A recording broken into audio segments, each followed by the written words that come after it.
اللهم صل وسلم وبارك عليه وعلى آله الله سلم عليه. لكم بشرى إجابة والقبول من المولى بواسطة الرسول دعا داعي الإجابة فاستجابتم وبادرتم إلى الفن الجزيل لكم بشرى إجابة والقبول من المولى بواسطة الرسول دعا داعي الهداية فاستجابتم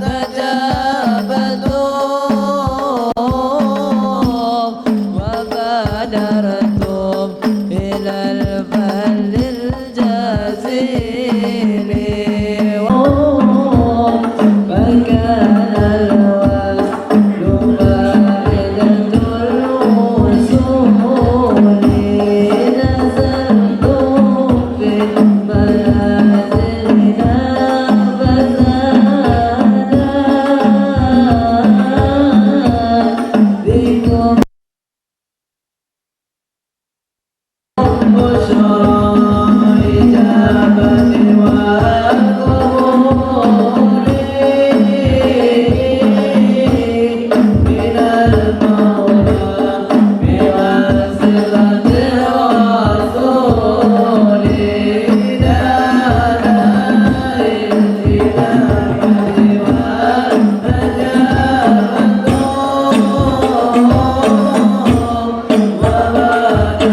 دعا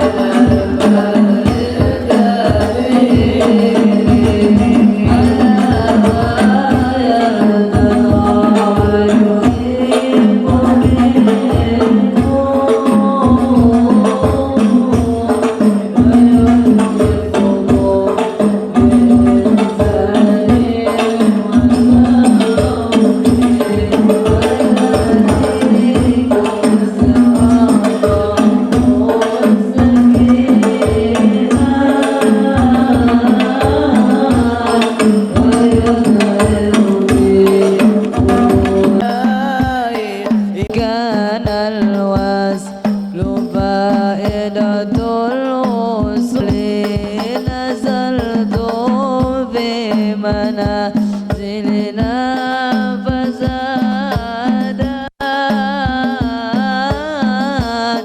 بكم شرفا تضاعف بالنزول لكم بشرى إجابة فاستجابتم من المولى بواسطة الرسول إلى دار الهداية فاستجابتم وبادرتم من البر الجزيل على ما يرتضى ويحب منكم ويتحفكم بإحسان وتعوني ويهديكم صراطا مستقيما ويظهر فيكم سر الأصول لكم بشرى إجابة والقبول من المولى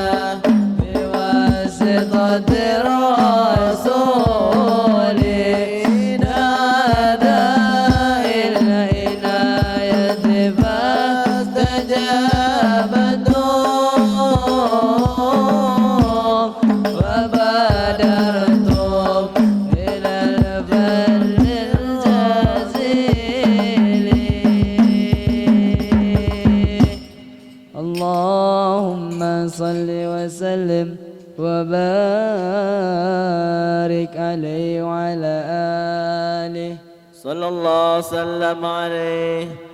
Arah, tidak tahu apa yang harus dilakukan, semuanya bingung, bahkan mereka musyawarah. Mereka bermusyawarah mencari siapa kira-kira yang berani sampaikan sama Allah, mulai sajalah hisab. Kata orang kafir, kalau ke neraka pun gak ada masalah, yang penting jangan lama-lama di sini. Akhirnya datang mereka kepada Nabi Adam. Nabi Adam opor ke Nabi Nuh. Nabi Nuh suruh datang ke Nabi Musa. Nabi Ibrahim suruh datang ke Nabi Musa. Nabi Musa suruh datang ke Nabi Isa. Nabi Isa suruh datang kepada Sayyidina Muhammad sallallahu alaihi wasallam. Maka Sayyidina Rasulullah yang pada hari itu datang kepada Allah supaya hisab dimulai, sehingga Nabi disebut dengan Sahibu Syafa'atil Kubra, pemilik syafaat yang besar pada hari kiamat. Kenapa dikatakan besar? Karena syafaat itu umum untuk seluruh manusia. Bukan hanya syafaat itu untuk umat beliau, tapi yang kafir juga tertunai keinginan yang pada saat itu karena hisab dimulai. Itu salah satu makna ayat wa ma arsalnaka illa rahmatan lil alamin. Jadi rahmatan lil alamin Rasulullah bukan hanya di dunia saja, tapi juga di akhirat kelak. Orang-orang menumpang dengan Sayyidina Muhammad sallallahu alaihi wasallam.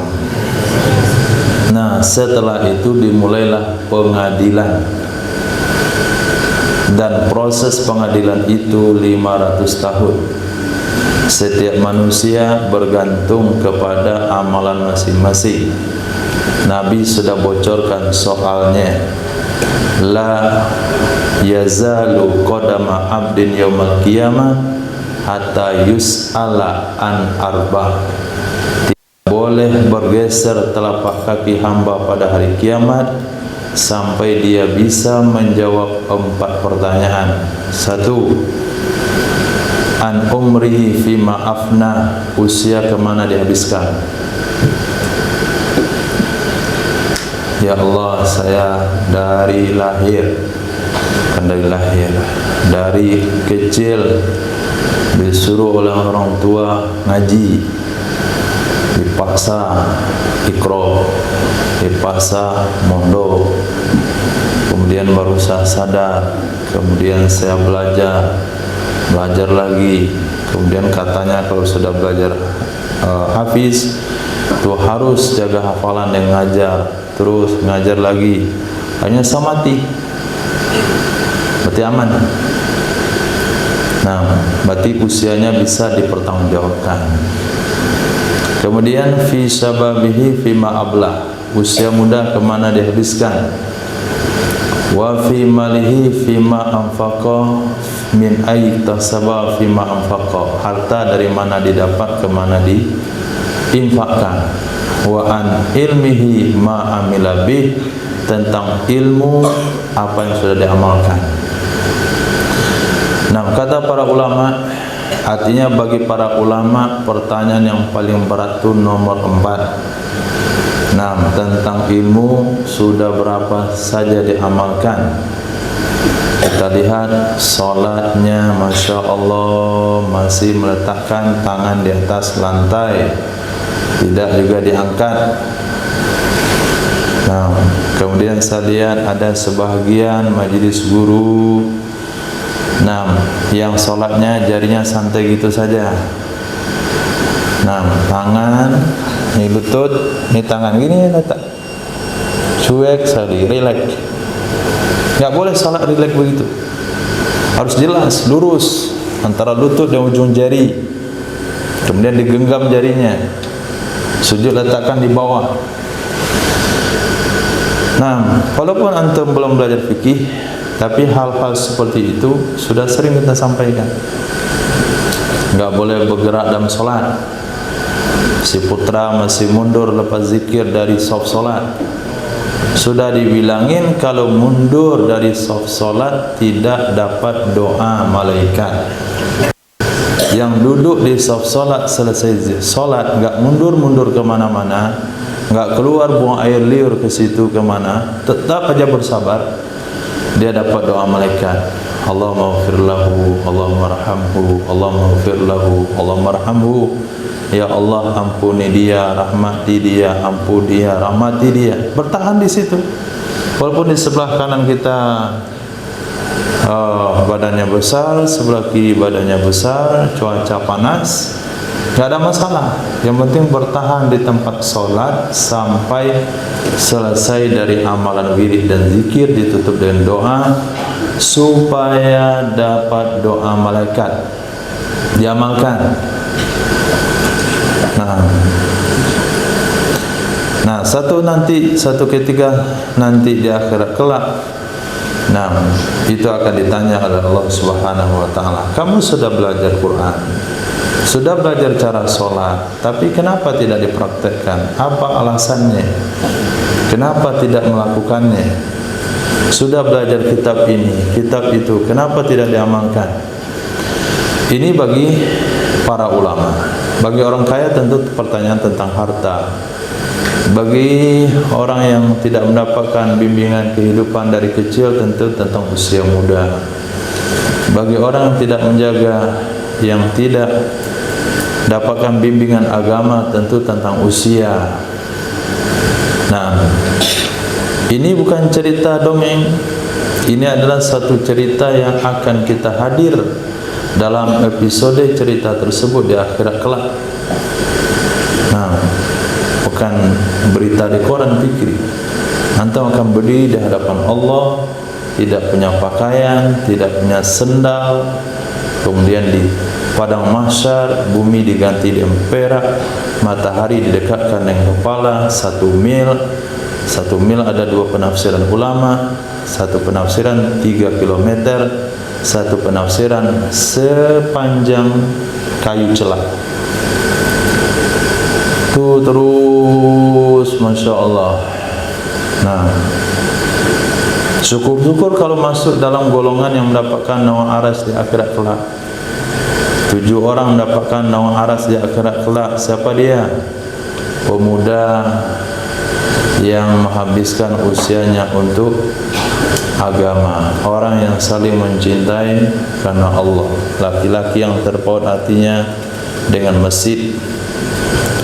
Hadis berikutnya, nah, hadis ini perlu dicatat, perlu ditanamkan dalam hati supaya tidak bimbang menghadapi kesulitan. Nabi SAW bersabda, la yaghliba usrun, tidak akan pernah mengalahkan oleh satu kesulitan yusra ini akan 2 kemudahan. Satu kesulitan tidak akan mengalahkan 2 kemudahan.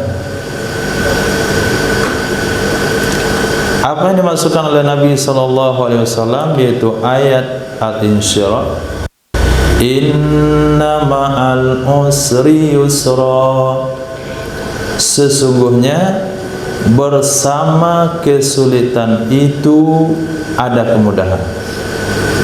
Diulang lagi, wa inna ma'al usri yusra, sesungguhnya bersama kesulitan tersebut ada kemudahan. Nah, kenapa Nabi katakan satu kesulitan tidak dikalahkan, tidak bisa mengalahkan 2 kemudahan? Di mana letak 2 di sana? Kembali kepada kaidah nahwu. Kembali dalam kaidah bahasa Arab, lihat kalimatnya, inna ma'al usri yusra wa inna ma'al usri yusra. Al-usranya kedua-duanya beralif lam. Apabila dua kalimat diulang-ulang beralif lam kedua-duanya, berarti barangnya sama. Dalam kaidah bahasa Arab, apabila kalimat beralif lam diulang dua kali, berarti dia satu.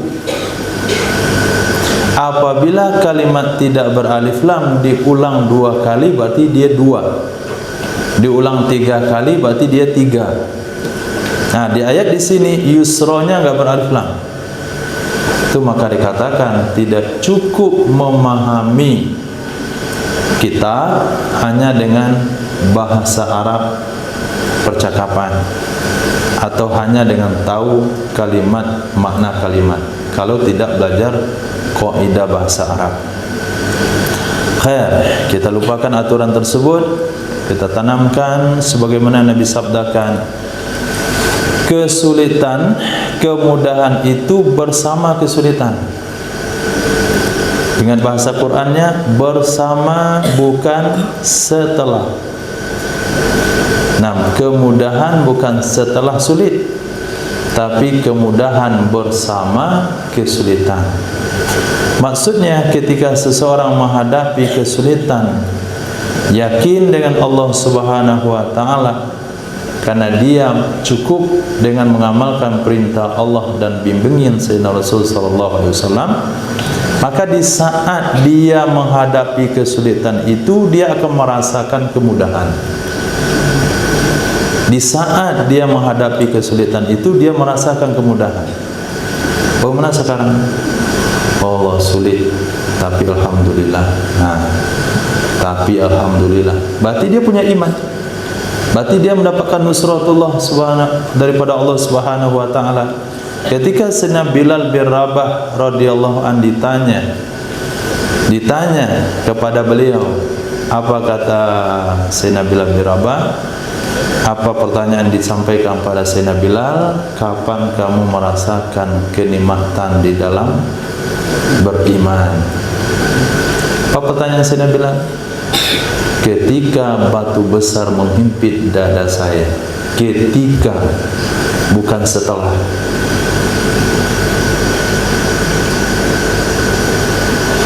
Nah, menghafal Quran sulit.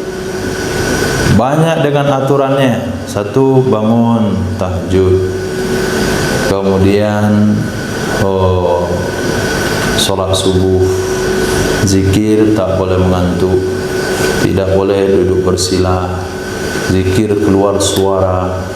Kemudian setoran lagi. Pas itu cuman sebentar makan, dah masuk kelas lagi. Cuaca panas, kipas nggak ada anginnya, duduk di kelas. Nah, ketika antum yakin bahasanya saya sedang menjalankan perintah Allah, saya sedang belajar agama. Orang belajar agama di dalam rahmat Allah. Ini adalah taman-taman surga. Maka pada saat itu renungkan, maka dia akan mendapatkan kenikmatan di sana.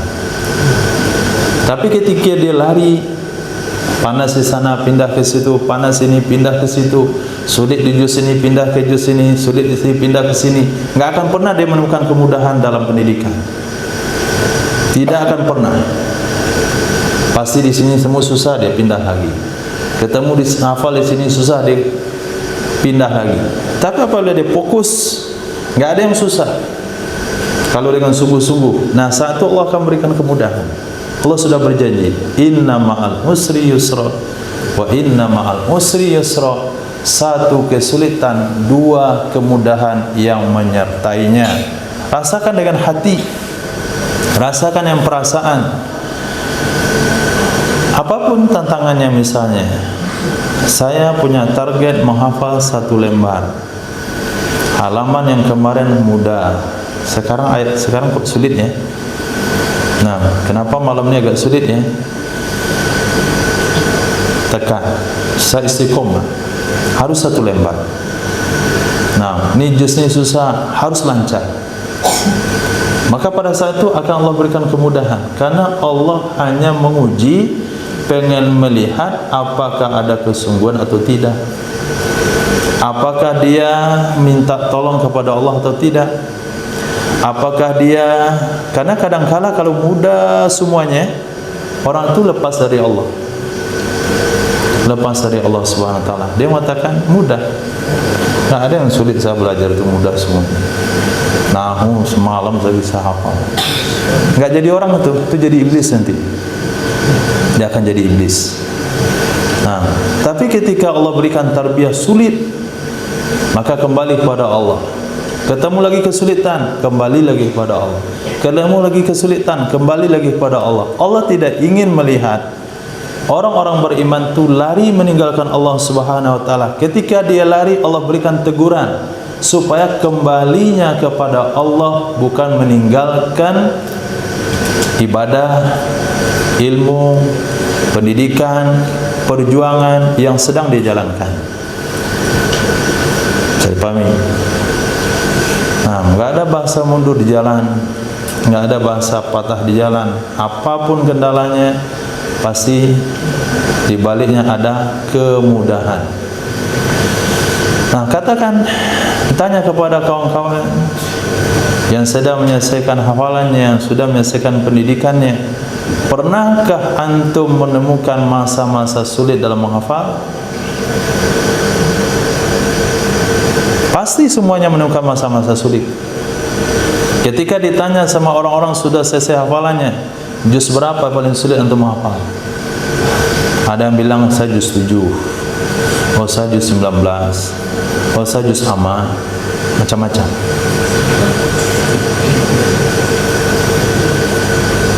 Maka ketika sulit juz amma, lewati dulu, mungkin juz 1 mudah, tapi jangan lari. Juz 17 susah, dah mukamal 3 kali enggak lolos juga, berarti di sana sulitnya antum lewati.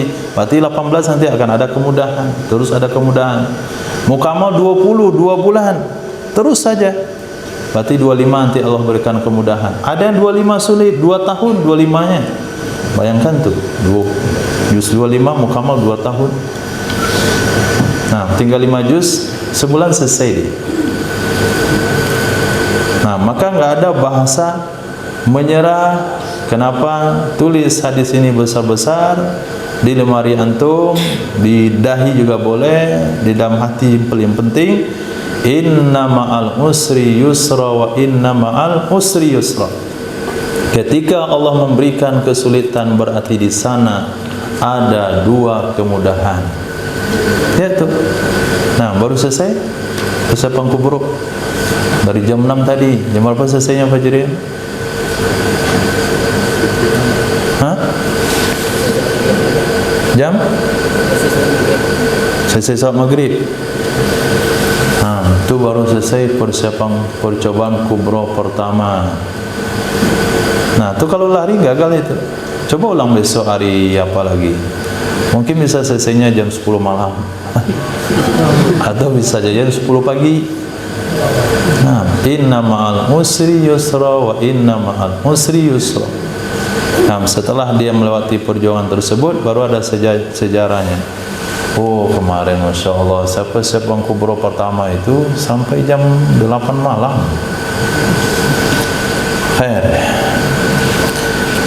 Hadis berikutnya, Nabi SAW bersabda, la yufliha qaumun. Lan, sebagian ulama menafsirkan tidak akan pernah, yufliha beruntung, kaumun satu kaum, walau yang menyerahkan, amrahum urusan mereka, imra'atan kepada wanita.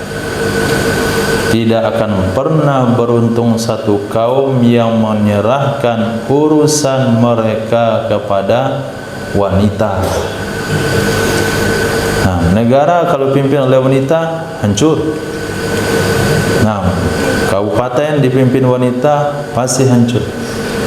Walaupun mereka tidak katakan hancur, Nabi katakan hancur, berarti hancur. Oh, bagaimana dengan Ratu Saba? Kenapa mereka bisa beruntung? Jawaban ulama tentang hal ini satu, itu bukan syariat kita, itu syariat umat dulu, bukan syariat untuk umat Nabi Muhammad SAW. Itu yang pertama. Yang kedua, Ratu Sabah, dia tidak memutuskan sendiri urusannya, tapi dia bermusyawarah dengan para pembesarnya. Begitu juga kalau ada mungkin joro RT, RW, begitu juga rumah tangga. Nah, rumah tangga, keputusan kebijakan rumah tangga, keputusannya pada wanita, hancur. Nah, kebijakan harus pada laki-laki. Ar-rijalu qawwamuna 'alan nisa bima faddalahum ba'dahum 'ala ba'd wa bima anfaqu min amwalihim. Ada dua yang Nabi berikan, yang Allah sebutkan dalam ayat tersebut. Rijal, laki-laki adalah memimpin wanita. Satu, bima faddala ba'dahum 'ala ba'd, karena keunggulan laki-laki daripada wanita dalam dua hal yang disebutkan dalam hadis Nabi SAW.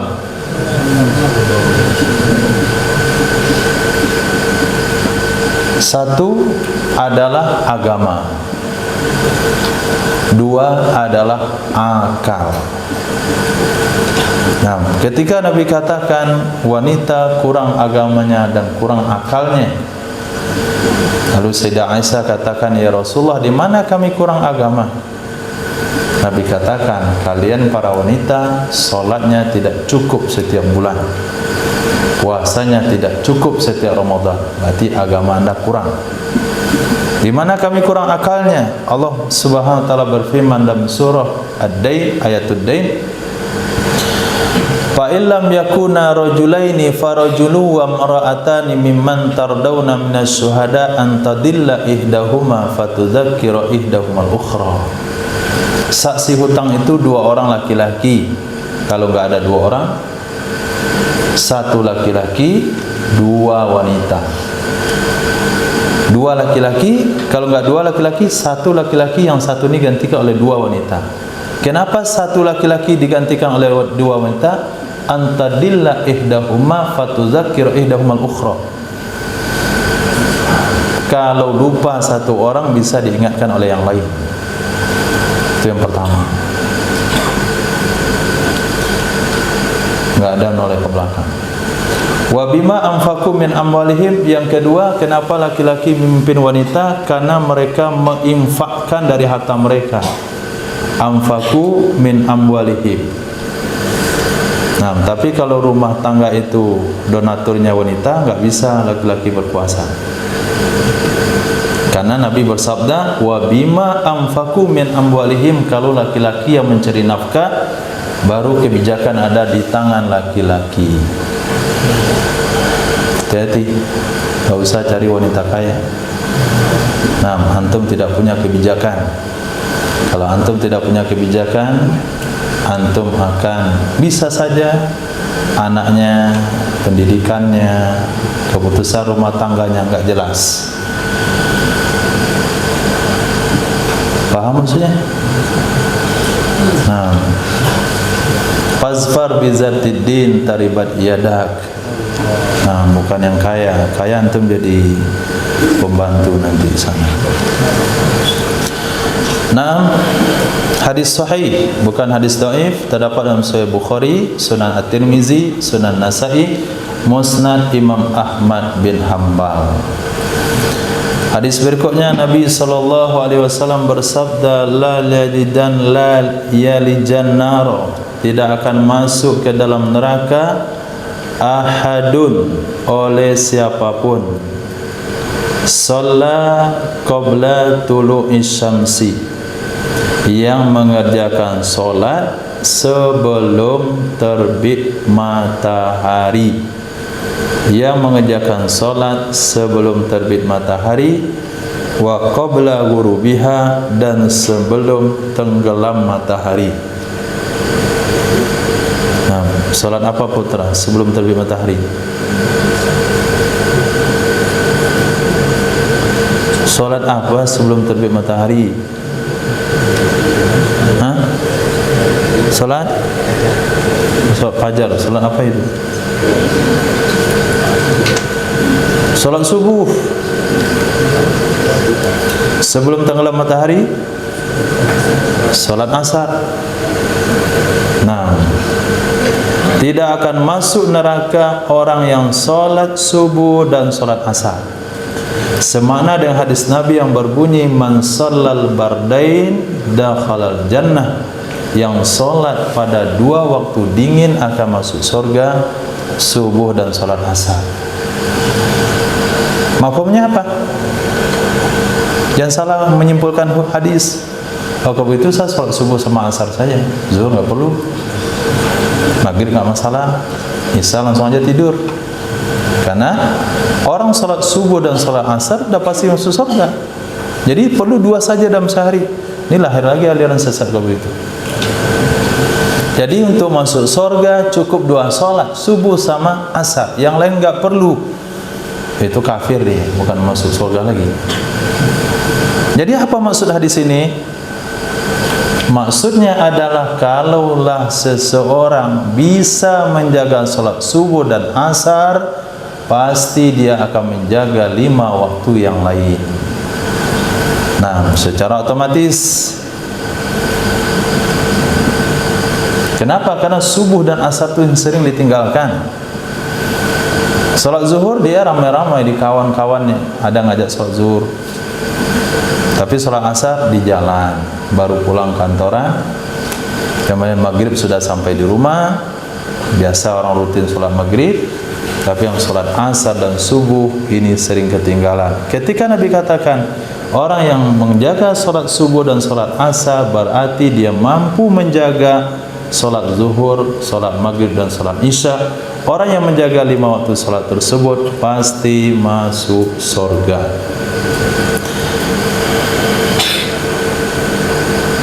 Hadis berikutnya Nabi SAW bersabda, la yalijad darajatil ula, tidak akan naik. Yalija arti dasar masuk, maksudnya naik di sini. Tidak akan naik ya seseorang ke darajatil ula, derajat yang tinggi, kedudukan yang tinggi di surga. Siapa yang tidak akan naik? Mantakahan, orang yang mengaku-ngaku tahu perkara gaib, orang yang mengaku-ngaku tahu rahasia, takahan. Yang mendukun. Mantakahana, orang yang membuka praktek dukun atau mengaku sebagai dukun. Awis taksam, atau orang yang mengundi nasib dengan anak panah. Mengundi nasib dengan anak panah. Aw raja'a min safarin, atau dia kembali dari sebuah perjalanan tatayyuran, karena pesimis, tidak jadi melanjutkan perjalanan karena pesimis. Nah, dari 3 kategori yang disebutkan di sini itu hanya sekedar contoh. Maksudnya orang yang mempercayai selain Allah, walaupun dia bertaubat, walaupun dia meninggalkan praktek perdukunannya, kalaupun masuk surga, dia tidak akan pernah mendapatkan surga tertinggi. Begitu juga orang mengundi nasib, tidak boleh mengundi nasib sama sekali. Tidak boleh juga pesimis, tatayur, sebagaimana yang sering saya sampaikan sama antum. Tatayur itu menggoyang batu pohon yang ada burung di atasnya bertengger. Kalau terbang ke kanan berarti nasibnya baik, dia lanjutkan perjalanannya. Kalau terbang ke kiri nasibnya jelek, dia nggak jadi melanjutkan perjalanannya. Ini amalan jahiliyah. Nah, sekarang mungkin bentuknya beda-beda. Nah, bentuknya beda-beda. berbagai daerah, berbagai cara-cara mereka pesimis dengan takdir. Ini tidak boleh diyakini. Kalau sudah berjalan, sudah lanjutkan. Tidak ada kegagalan itu karena hal-hal yang bersangkutan dengan makhluk. Dia lanjut jalan terus ketabrak ayam. Hati-hati dan nabrak ayam. Terus jalan lagi ketabrak kucing. Jadi, selama perjalanan banyak halangan rintangan. Tabrak kucing itu tanda nggak baik. Kan terbukti kan gagal, kita nggak sampai tujuan ke sini. Nggak ada orang yang menjumpai. Itu disebut tatoyur juga.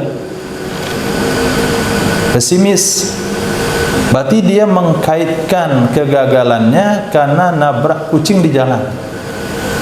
Nah, orang itu kalaupun taubat dia, itu kalau masuk surga dia nggak sampai pada darajatul ula. Dia surganya surga di bawah-bawah saja. Nah, jadi jangan percaya dengan perkara-perkara takhayul, perkara-perkara kurafat yang mengkait-kaitkan takdir dengan apa yang terjadi. Nah, hadis berikutnya Nabi SAW bersabda, la yanfa'a hazarun min qadari. Tidak akan bermanfaat waspada dari takdir. Tidak akan berguna kewaspadaan dari takdir Allah Subhanahu wa ta'ala. Berjalan sudah bagus, pelan, lambat, hati-hati, jatuh juga. Memang itu takdirnya. Sudah dibawa, dihidangkan bagus, tumpah juga. Itu takdirnya. Jadi kewaspadaan, usaha maksimal yang kita lakukan itu tidak menghalang dari takdir Allah Subhanahu wa ta'ala. Bukan berarti tidak boleh melakukan sesuatu itu dengan usaha yang maksimal. Nabi SAW menyukai seseorang yang melakukan sesuatu itu secara maksimal. Tapi setelah kita lakukan secara maksimal, apapun kejadiannya, jangan salahkan daripada usaha yang sudah dilakukan. Itu kembalikan kepada takdir Allah Subhanahu wa ta'ala. Fa iza azamta fatawakkal 'ala Allah. Apabila kamu sudah azam, sudah tekadnya sudah bulat karena usahanya sudah maksimal, tapi gagal juga, serahkan kepada Allah. Kalau terjadi kegagalan, itulah takdir yang ditakdirkan oleh Allah Subhanahu wa ta'ala. Khair. Walakinna du'a yanfa'u, akan tetapi doa itu memberi manfaat. Akan tetapi doa itu memberi manfaat mimma nazal, dari perkara yang sudah terjadi, wa mimma lam yazil, wa mimma lam yanzil, dan sesuatu yang belum terjadi. Fa'alaikum bidu'ai ibadallah, selalulah kalian berdoa wahai hamba-hamba Allah. Ini pesan Nabi SAW. Dalam hadis yang lain Nabi bersabda, ad-du'a'u yaruddul qadar. Doa itu bisa menolak takdir. Nah, takdir apa yang dimaksudkan di sini? Yaitu takdir mu'allaq, bukan takdir mubram. Kalau takdir mubram itu sudah ada ketentuannya, tidak bisa lagi dirubah. Tapi kalau takdir mu'allaq, ini bisa dielakkan daripada doanya kaum muslimin. Selalulah berdoa, kata Nabi SAW. Ad-du'a'u silahul mu'min, doa itu senjata orang beriman. Ad-du'a'u mukhul ibadah, doa adalah intisari daripada ibadah. Apa maksudnya doa adalah intisari dari ibadah? Kalau kita ingin tahu seberapa jauh amal ibadah kita diterima oleh Allah Subhanahu wa ta'ala, kita bisa cek ketika kita berdoa kepada Allah. Nah, kalau kita berdoa pada Allah malas, sejauh itulah ibadah kita. Kalau kita berdoa kepada Allah sungguh-sungguh, sejauh itulah ibadah kita pada Allah Subhanahu wa taala. Karena doa itu inti ibadah. Doa adalah mencerminkan daripada ibadah seseorang. Itu yang lari-lari dari doa. Kayak itulah ibadah. Orang doa dia lari, orang doa dia kabur. Nah, orang zikir dia langsung sholat sunat. Nah, ketika kita doa, masya Allah. Nah, ada rasa-rasa itu ngomong dengan Allah Subhanahu wa taala, tidak bosan. Nah, lihat yang kecil-kecil doa subuh Jumat tuh. Nah, dia menikmati tidur dalam doa. Nah, begitu juga ibadahnya. Ibadahnya sering mengantuk, sehingga doanya juga mengantuk. Sudah pernah merasakan doa kalau rasa-rasanya enggak pengen menutup doa itu dari Allah. Ketika kita berdoa itu rasa-rasa enggak pengen menutupnya. Ada aja mau disampaikan macam-macam doa dan bahasa-bahasa dia, enggak putus-putus. Itu berarti dia sedang berada di makom terdekat dari Allah Subhanahu wa taala. Berarti ibadahnya, hatinya pada saat itu dalam kondisi sempurna. Tapi kalau dia doa mikir apa lagi yang meminta, itu baru belajar doa. Nah, kita baru belajar berdoa. Pertama betulkan bacaannya, dan sampai doa untuk bersama untuk sendiri. Diundang dia untuk berdoa dan dibawakan makanan oleh orang rumah, oleh tuan rumah, kemudian dikasih uang minyaknya. Apa sampai situ, Allah maghfirli dzunubi wa dzunuba walidayya. Nah, dia baca doa untuk sendiri, haram hukumnya untuk makan makanan tersebut. Kalau dihidangkan makanan untuk doa, sementara doanya untuk sendiri. Dihidangkan makanan untuk doa akikah, untuk membaca doa walimah. Dihidangkan doa untuk doa orang mati, untuk membaca doa akikah. Jadi antara doa dengan hajat kaum muslimin itu harus disesuaikan. Nah, harus disesuaikan. Ada doa yang setiap waktu yang tidak boleh ditinggalkan. Ada doa yang harus ditambahkan sesuai dengan waktu dan keadaan. Ada doa yang ditambahkan sesuai dengan permintaan. Doanya doa walimah, dia baca Allahumma fir lahu warhamhu wa'afihi wa'fu anhu wa akrim nuzulahu. Ini bukan doa untuk orang mati. Tapi itu saja, mau kemana-mana saja, mau doa syukuran, doa walimah, doa akikah, doanya doa orang mati saja. Enggak boleh, haram hukumnya. Bukan haram hukumnya berdoa, haram hukumnya memakan hidangan yang dihidangkan terhadap orang tersebut kalau doa itu tidak sesuai yang diinginkan oleh yang menghidangkan makanan. Hadis berikutnya, Nabi SAW bersabda, la yahlikan nasu, tidak akan hancur manusia, tidak akan mati atau musnah manusia, hatta yu'zaru, sehingga mereka diperingatkan dari diri-diri mereka, dari tindakan-tindakan mereka. Sesuai dengan firman Allah yang berbunyi, wa ma kunna mu'adzibina hatta nab'atsa rasula, kami tidak akan menurunkan azab sampai kami kirim rasul. Dalam ayat yang lain, kami tidak akan membinasakan satu kampung sehingga kami kirim kepadanya orang yang memberikan peringatan.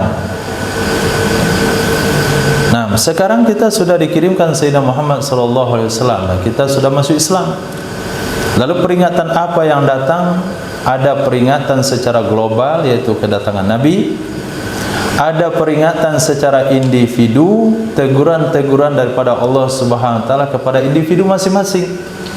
Sebenarnya dikatakan oleh para ulama, saya tahu bahasanya saya telah berbuat dosa dari tindakan keledai saya. Nah, biasanya keledai ini bagus-bagus saja, ini agak susah diatur. Itu juga satu peringatan.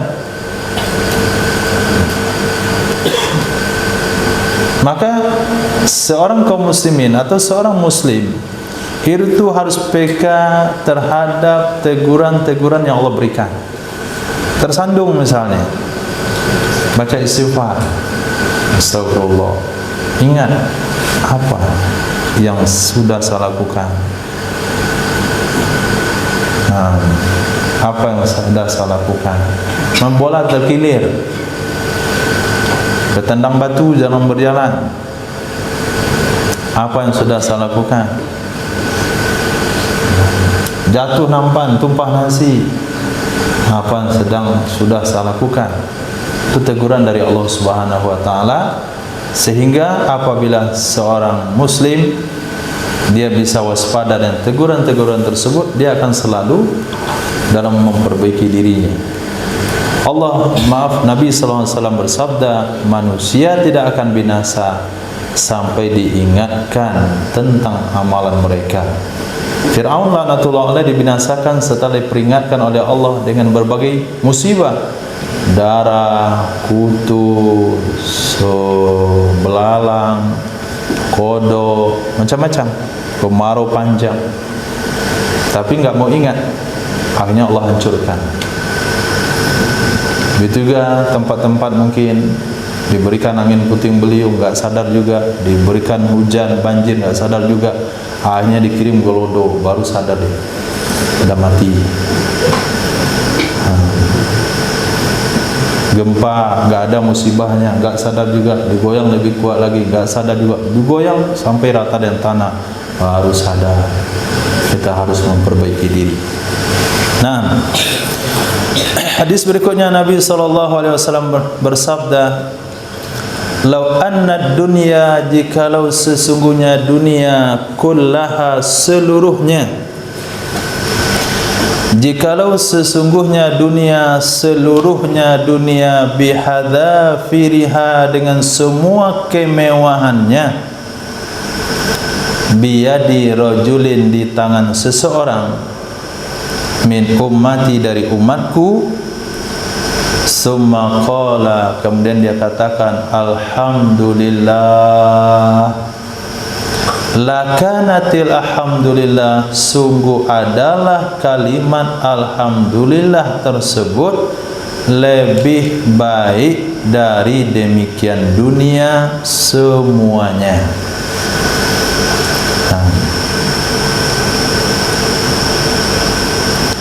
Kata Nabi dengan bahasa mubalaghah, kalau diberikan dunia ini dan semua kemewahannya kepada satu umat Nabi, setelah dia dapatkan dengan kemewahan dunia, lalu dikatakan alhamdulillah, satu kalimat alhamdulillah itu lebih baik daripada dunia semuanya.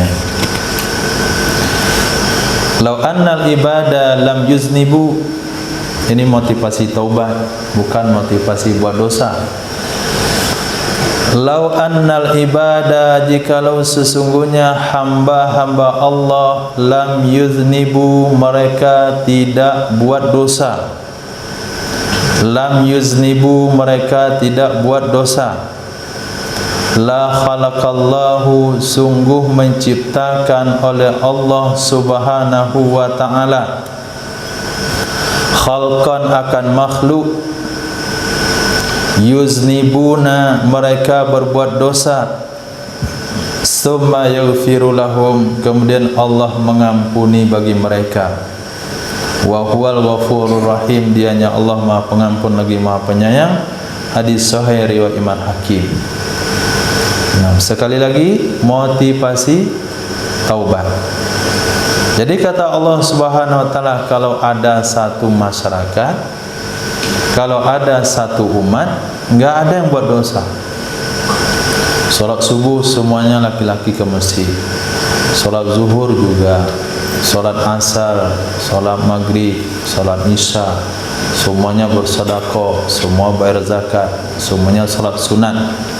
Semuanya berbuat baik, semuanya kata-kata jujur. Wanitanya juga, semuanya, enggak ada satu dosa di kampung itu. maka Allah hancurkan umat itu, bukan diazab. Dihancurkan artinya diwafatkan. Diwafatkan generasi tersebut, kemudian ditampilkan generasi yang buat dosa. Nah, kemudian Allah ampuni mereka. Karena Allah SWT Maha Pengampun lagi Maha Penyayang. Kalau sekiranya umat ini tidak ada buat dosa, di mana sifat pengampunan Allah Subhanahu wa taala? Di mana kasih sayang Allah Subhanahu wa taala? Kalau sekiranya tidak ada umat yang berbuat dosa. Untuk apa hadis ini? Supaya yang berdosa tidak putus asa dari rahmat Allah.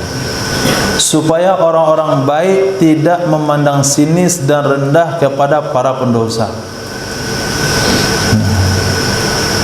Ini alhamdulillah dia sudah jadi orang baik, lalu lihat orang tu, oh, itu orang fasik.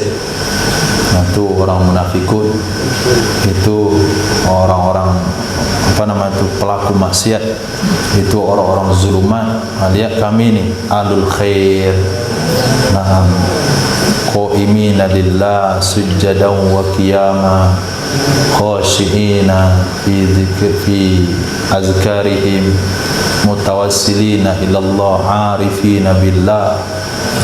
Itu orang ini akan su'ul khotimah kalau sampai dia melihat bahasanya pelaku maksiat membenci perbuatan maksiat. Wajib mara'a minkum munkaran falyughayyiru biyadi fa illam yastati' fa bilisani fa illam yastati' fa biqalbi. Tapi dia tidak boleh menghinanya.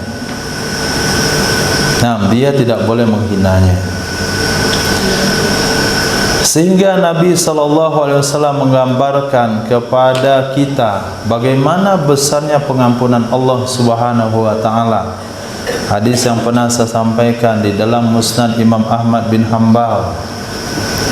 Ada nanti di neraka dua orang, dia berteriak kencang sekali. Tangisannya lebih kencang dari yang lain. Sehingga Allah katakan kepada malaikat, bawa dia keluar dua orang itu. Kenapa dia tangisannya agak beda? Yang lain santai aja menangisnya, dia menjadi-jadi menangisnya. Dikeluarkanlah dua orang itu dari neraka. Ditanya oleh Allah, hai kalian berdua, kenapa nangisnya beda daripada yang lain? Kata dia, saya hanya ingin menarik perhatianmu wahai Allah. Ya, ada juga tangisan menarik perhatian. Nah, lepas itu, oh kalau itu kembali lagi ke neraka. Yang satu lagi berlari dia, berlari kayak mau terjun ke kolam renang. Yang satu lagi jalan noleh ke belakang, jalan selangkah noleh ke belakang, jalan selangkah noleh ke belakang. Dipanggil lagi dua orang ini oleh Allah Subhanahu wa taala, kamu kenapa enggak langsung berlari sama kawan kamu tadi? Noleh lagi, noleh lagi. Kata orang itu, wahai Allah, saya tidak yakin kalau engkau sudah keluarkan saya dari neraka, enggak mungkinlah engkau suruh lagi saya masuk ke neraka. Engkau kan Maha Penyayang. Allah ampuni orang itu, masuk surga. Yang satu lagi, kenapa kamu terlalu kencang lagi masuk neraka? Ya Rabb, di dunia saya enggak pernah menunaikan perintahmu, mungkin kali ini saya pengen kali menunaikan perintahmu, sehingga ke neraka pun enggak ada masalah. Pengen menunaikan perintahmu walaupun sekali saja. Akhirnya dimasukkan dua orang itu ke surga oleh Allah Subhanahu wa taala. Apa yang Nabi ingin gambarkan di sini bukan saya pengen jadi dua orang itu sajalah. Bukan itu kesimpulan hadisnya. Kesimpulan hadisnya bagaimana besar dan kasih sayangnya daripada Allah Subhanahu wa taala.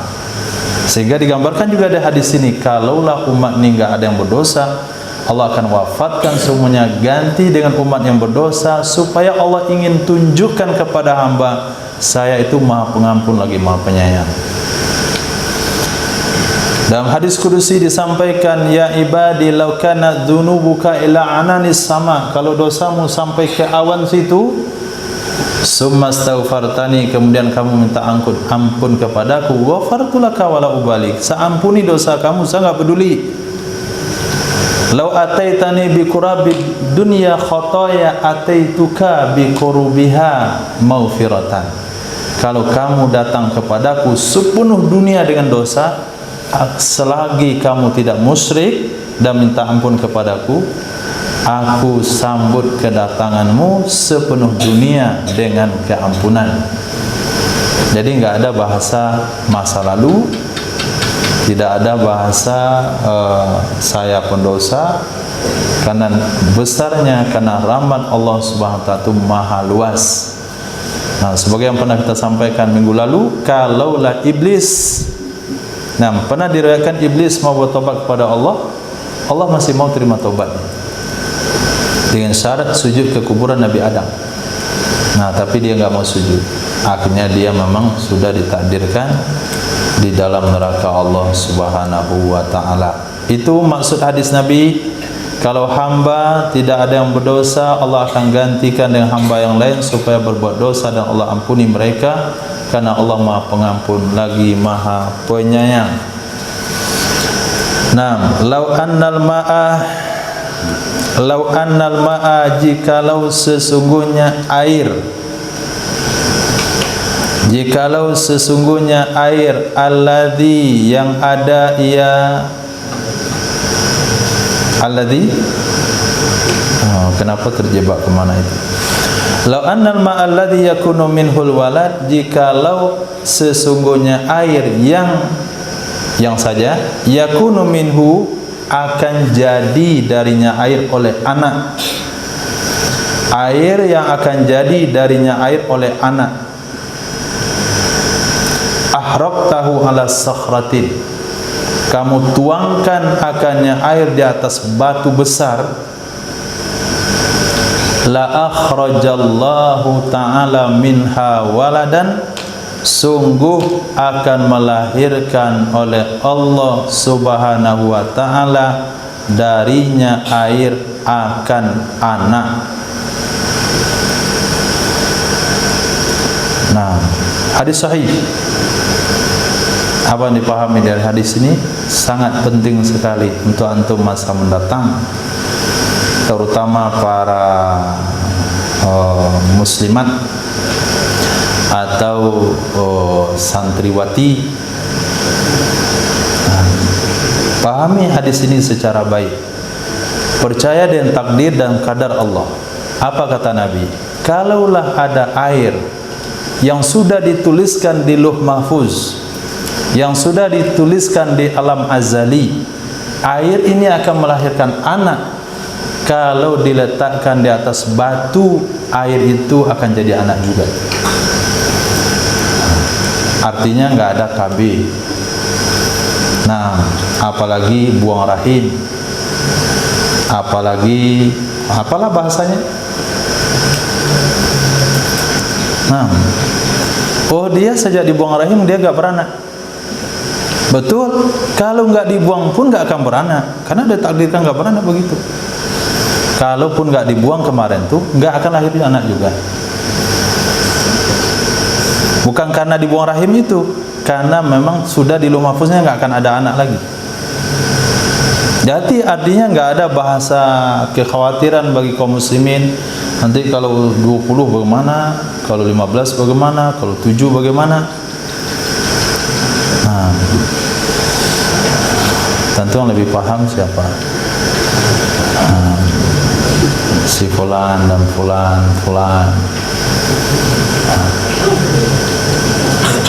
Wala yakhlufanna Allahu ta'ala nafsan, wala yakhluqanna Allah, sungguh benar-benar akan menciptakan oleh Allah ta'ala nafsan, akan jiwa, huwa khaliquha, yang dianya Allah itu menciptakannya jiwa. Ini keyakinan kaum muslimin. Jadi tidak seperti konsep orang-orang dulu saja. Nah, banyak anak, banyak rezeki. Nah, konsep mereka mudah saja. Nah, sebetulnya ini konsep kaum muslimin, konsep orang beriman. Kata dia, saya akan mengatur keturunan. Bukan dia ngatur, memang takdirnya begitu di Lauh Mahfuz. Takdirnya begitu di Lauh Mahfuz. Ini gara-gara KB ini enggak beranak lagi. Memang di Lauh Mahfuz, kalaupun di KB memang segitu juga.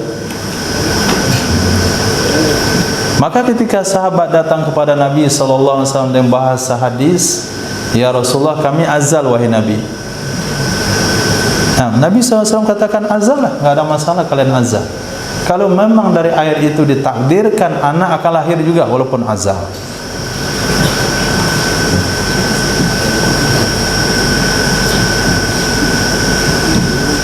Paham Apri?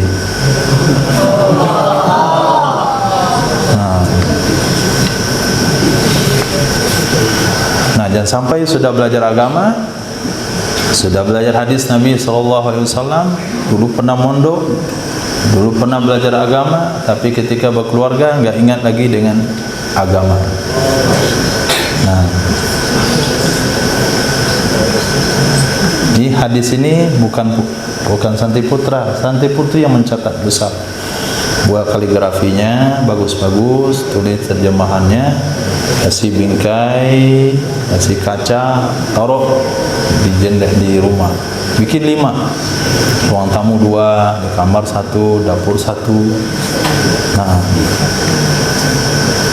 baca tiap hari. Nah, jangan sampai dia seorang muslim tapi menaruh atau bersikap seperti orang-orang kayak tidak percaya dengan takdir, kayak tidak percaya dengan qada dan qadar Allah Subhanahu wa taala. Lau anna ibna Adam.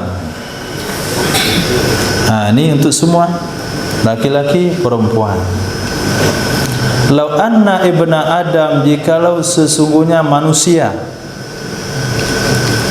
haroba min rizkihi, dia lari dari rezekinya. Haroba min rizkihi, dia lari dari rezekinya. Kama yahribu minal maut, sebagaimana dia lari dari mati, sebagaimana dia lari dari mati. Adrakahu rizquh, sungguh akan menyusul, akan mendapati akannya oleh rezekinya sebagaimana mendapati akannya oleh kematiannya.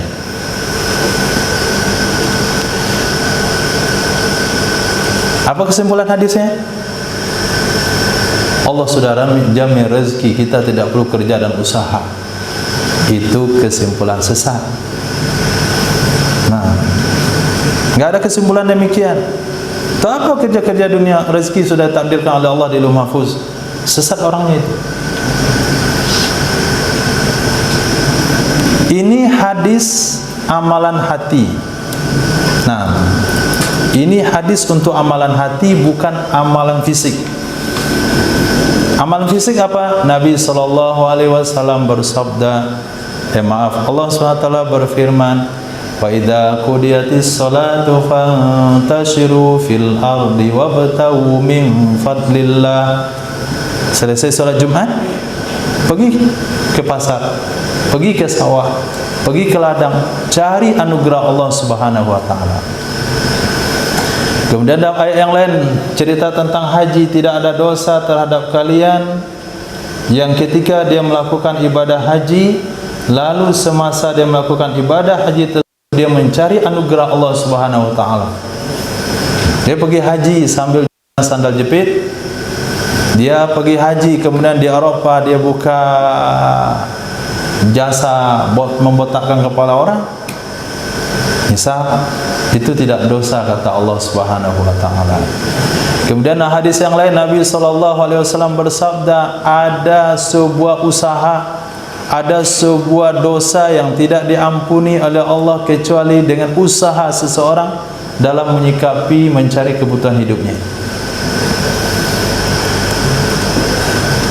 Kemudian Nabi SAW bersabda, rubba min amalid dunya yasiru amalal akhirah bihusnin niyah. Banyak amalan-amalan yang bentuknya duniawi, tapi karena niatnya bagus, itu menjadi amalan akhirat. Ini amalan fisik.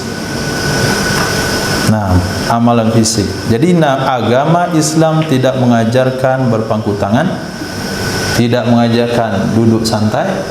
Ketika salah seorang sahabat dikatakan oleh Nabi SAW, Nah, nih uang 1 dinar. Tolong kamu beli seekor kambing. Kepada satu sahabat. Sahabat tersebut bukan membelinya di pasar, tapi pergi ke pelosok. Sesampai di pelosok, dia beli 1 dinar, dapat 2 ekor kambing. Kemudian dia pergi ke pasar, dijual 1 ekor kambing, dapat 1 dinar. Kemudian dia pergi datang kepada Nabi SAW, ya Rasulullah, ini kambingnya dan ini uangnya. Ini kambingnya dan ini uangnya. Nabi bersabda, di mana dapat kambing uangnya kok bisa kembali? Kata beliau, saya pergi ke pelosok, 2 ekor dengan 1 dinar. Saya pergi ke pasar, saya jual beli tersebut. Dia harus menyampaikan bahasanya barang ini ada cacatnya, ini barang saya agak rusak sedikit. Dia akan berusaha memberitahunya kepada pembelinya, karena dia yakin rezekinya bukan daripada barang yang dia jual. Menyebutkan kejujuran dalam menjual barang tidak akan mengurangi rezekinya. Jadi ini yang diinginkan oleh Nabi SAW dari hadis tersebut. Jangan sampai usaha kamu untuk mendapatkan dunia merubah keyakinan kamu bahasanya usaha itulah yang mendatangkan rezeki, akhirnya bertentangan dengan perintah Allah, kamu lanjut juga. Akhirnya melanggar sunnah Nabi, tapi tidak lanjut juga. Tapi ketika dia yakin usahanya tidaklah mendatangkan rezeki, keyakinan itu adalah kepada Allah Subhanahu wa taala, dia siap dan taat menjalankan perintah Allah dalam usaha yang dia dapatkan. Terjadilah mukmin yang sempurna. Nah, jadi ada ayat hadis untuk menata hati, ada ayat hadis yang objeknya adalah fisik, sehingga menempatkan sesuatu pada tempatnya. Itulah pengamalan agama yang sempurna, sehingga tidak bertabrakan satu ayat dengan ayat yang lain. Nah, jangan sampai ayat keyakinan dibawa ke dalam hati, ke dalam fisik, ke dalam perbuatan keseharian. Kamu nggak kerja, Allah dalamnya rezeki. Kamu nggak berobat, kalau kata Allah sembuh, kalau enggak. Nabi bersabda, tadawaw, berobatlah. Nah, fa inna fid dawa'i syifa, dalam obat itu ada kesembuhan. Kalau dia tidak mau berobat daripada penyakitnya, berarti melanggar sunnah Nabi sallallahu alaihi wasallam. Lalu kenapa mengatakan? Nabi Ibrahim katakan, apabila aku sakit Allah menyembuhkan. Nabi Ibrahim menyampaikan keyakinan, ilmu akidah. Nah, itu letaknya dalam hati, bukan untuk dipraktekkan di dalam kehidupan sehari-hari. Praktek ke sehari-hari dengan ilmu syariah. Keyakinan dalam hati dengan ilmu akidah. Nah, ada akidah, ada syariah. Jangan dibalik-balik. Kenapa enggak sholat? Masuk surga, masuk neraka. Sudah ada di Lauh Mahfuz. Nah, yang masuk surga itu dari catat oleh Allah. Kalaupun saya sholat, kata Allah enggak masuk surga juga. Kalaupun saya enggak sholat, kata Allah masuk surga juga. Betul enggak keyakinannya? Betul enggak keyakinannya? Betul enggak keyakinannya? Salah? Ya betul keyakinannya. Keyakinan itu betul. Tapi yang salah keyakinan, dia buat amalan. Akhirnya dia enggak sholat.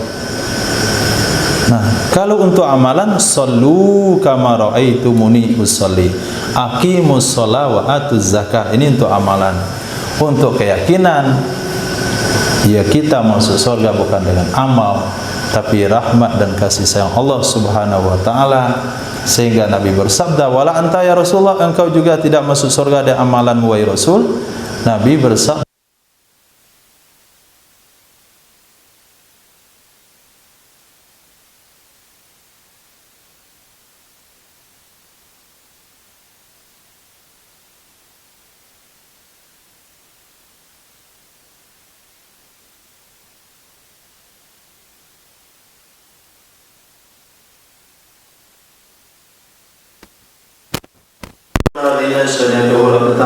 seperti sholat tarawih yang 20 rakaat itu.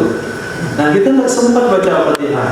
Di sini wajib kita selesaikan Al-Fatihah. Kalau kita rukuk langsung Al-Fatihah belum selesai, sholat kita batal. Sampai kapan kita wajib menyelesaikan Al-Fatihah? Sampai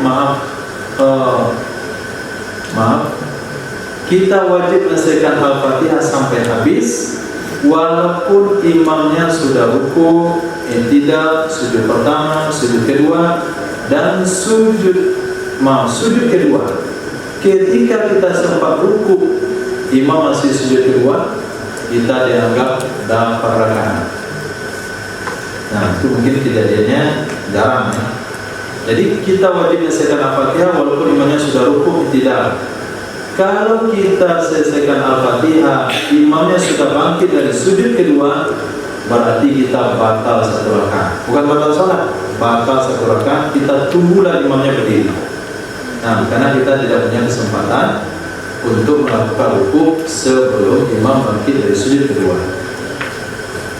Begitu juga kondisi ketika kita bergabung dengan imam. Imam sudah baca surah, tapi kita terbaca iftitah.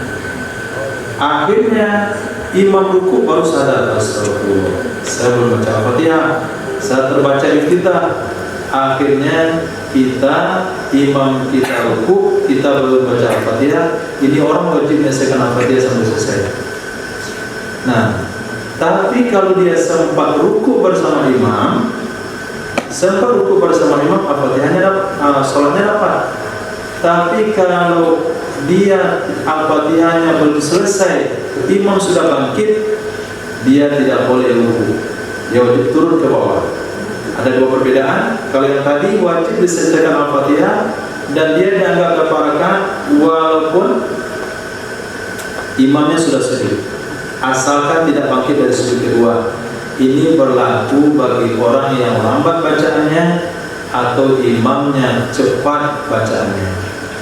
Tapi bagi orang yang teledor kebaca iftitah padahal kewajibannya Al-Fatihah, dia hanya punya kesempatan selesaikan Al-Fatihah sebelum imam bangkit dari ruku. Dan dia harus ruku. Al-Fatihahnya harus selesai, rukunya harus bersama imam.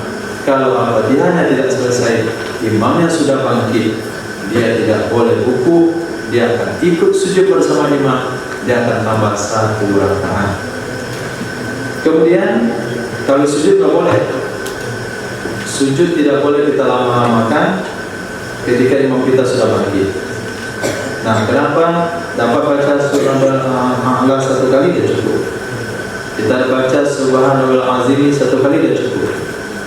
Nah, tapi kalau kita lamakan Subhanallahil Azim 3 kali, tapi masih bisa dapat pergerakan imam, itu hukumnya boleh.